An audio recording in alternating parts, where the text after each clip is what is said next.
Hello, this is Ryan Hoff with your AIC Legislative Minute for January 19th, 2023, brought to you by Maximus.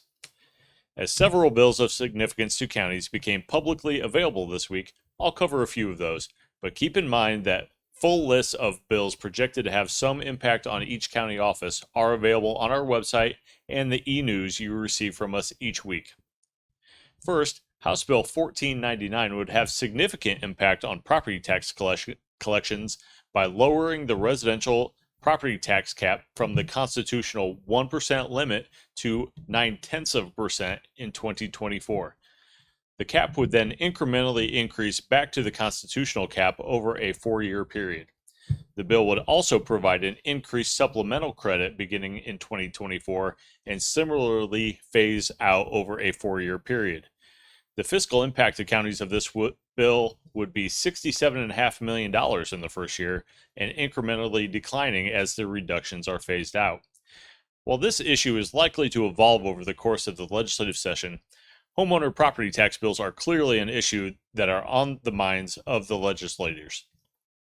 House Bill 1430 would increase the existing threshold for business personal property tax exemption from the current $80,000 acquisition cost to any business personal property payers with a total value under $250,000.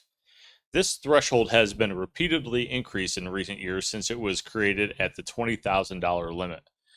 This bill would reduce local unit revenues by over $20 million, with an additional $18 million shifted onto other property taxpayer classes.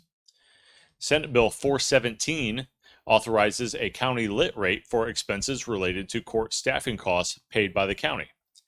This would be a maximum 2/10 within the current statutory max lit rates. The amount payable from this lit rate could not exceed half of the county costs related to staffing the state's court system, but would provide a new tool by which counties can fund certain court expenses. While most bills have yet to be heard in committee hearings, one bill that has begun moving through the Senate is Senate Bill 74.